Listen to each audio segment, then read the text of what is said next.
Assalamualaikum warahmatullahi wabarakatuh. Perkenalkan, nama saya Muhammad Raka Pratama dari semester 2A. Di sini saya akan mereview kembali materi yang telah dijelaskan oleh Ibu Profesor Dr. Hajah Heni Nur Aini SHMH beserta asisten dosen Bapak Dr. Muhammad Rendi Aridayandi SHMH mengenai jenis-jenis tindak pidana. Jenis-jenis tindak pidana terbagi menjadi dua. Yang pertama ada menurut KUHP dan yang kedua ada menurut doktrin. Menurut KUHP terbagi menjadi dua. Pertama ada kejahatan di dalam buku 2 pasal 104 sampai 488 Kitab Undang-Undang Hukum Pidana. Dan yang kedua, pelanggaran terdapat pada buku 3 pasal 489 sampai 569 KUHP. Lalu, menurut doktrin terdapat berbagai macam. Yang pertama ada delik formil dan delik material. Delik formil adalah delik yang menitik beratkan pada perbuatan, dengan kata lain undang-undang melarang perbuatannya. Lalu delik material adalah delik yang menekankan pada akibat dari suatu perbuatan. Artinya, undang-undang melarang akibat dari suatu perbuatan tersebut. Yang lalu ada delik komisionis, delik omisionis, delik komisionis per omissionem commissa. Delik komisionis adalah delik pelanggaran terhadap perbuatan yang dilarang seperti pencurian, penggelapan, dan penipuan. Delik omisionis adalah delik yang berupa pelanggaran terhadap perintah atau tidak melakukan suatu yang diperintahkan. Lalu ada delik dolus dan delik culpa, delik tunggal dan delik berganda, delik aduan dan bukan delik aduan, delik politik dan delik umum, dan yang terakhir ada delik khusus dan delik umum. Lalu selanjutnya membahas bab 3 mengenai pembaharuan hukum pidana di Indonesia. Yang pertama ada sejarah berlakunya KUHP di Indonesia. Berasal dari WVS Belanda melalui pasal 75 RR, Junto pasal 131 sejak 1 Januari 1918 berubah menjadi WVSNI. Selanjutnya melalui Undang-Undang Nomor 1 Tahun 1946, WVSNI berubah menjadi KUHP. 2. Alasan diadakan pembaharuan KUHP. Terdapat 4 alasan. Yang pertama alasan politis, kedua alasan sosiologis, ketiga alasan praktis, dan yang keempat alasan adaptif. 3. Cara melakukan pembaharuan KUHP.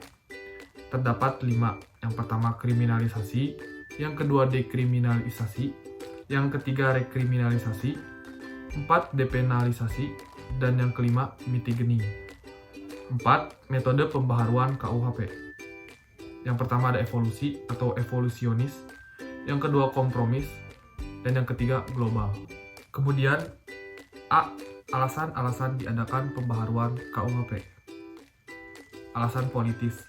Negara Indonesia adalah negara merdeka. Oleh karena itu, sudah sewajarnya kalau memiliki KUHP atau Kitab Undang-Undang Hukum Pidana yang sifatnya nasional, yang merupakan hasil ciptaan bangsa negara Indonesia.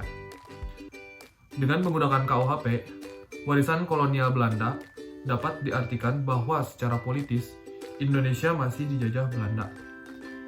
Yang kedua ada alasan sosiologis. Dalam KUHP, warisan kolonial Belanda masih ditemukan atau terdapat nilai-nilai budaya dan agama yang tidak diatur dalam KUHP, bahkan tidak mendapatkan pengaturan.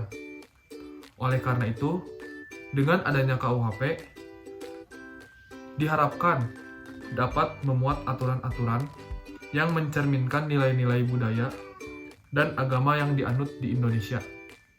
Lalu ada alasan praktis. Dewasa ini masih banyak sarjana hukum di Indonesia yang tidak mengerti atau menguasai bahasa Belanda secara lancar. Padahal, teks resmi yang asli dari WVSNI adalah bahasa Belanda, sehingga ketika diterjemahkan ke dalam bahasa Indonesia, terdapat terjemahan yang menyimpang. Selain itu, tidak menunjang dalam praktek hukum pidana yang pasti dan seragam. Lalu ada alasan adaptif. Sebagian besar bagian dari bangsa-bangsa di dunia wajib memperhatikan asas-asas dan nilai-nilai yang sifatnya universal secara internasional dan memasukkan asas dan nilai tersebut ke dalam KUHP. yang nantinya akan berlaku. Kemudian B. Cara-cara melakukan pembaharuan KUHP. Yang pertama ada kriminalisasi. Suatu proses pembaharuan di mana suatu perbuatan tadinya bukan merupakan perbuatan yang dapat dipidana, tetapi karena perkembangan masyarakat, perbuatan yang dapat dipidana atau diciptakan delik baru. Pembaharuan ini diakhiri dengan terbitnya undang-undang baru. Contoh, Undang-Undang Nomor 1 PNPS 1965 tentang peradaan agama atau tentang penundaan agama. Yang kedua, dekriminalisasi. Suatu proses pembaharuan yang tadinya suatu perbuatan itu dapat dipidana karena perkembangan masyarakat menjadi perbuatan yang tidak dapat dipidana atau memandulkan delik. Contoh, pasal 534 KUHP. Terbatas hanya pada petugas atau penyuluh keluarga berencana. Dalam kurung sifatnya terbatas. Sekian video review materi dari saya. Mohon maaf jika ada kesalahan. Wabillahi taufiq wal hidayah. Wassalamualaikum warahmatullahi wabarakatuh.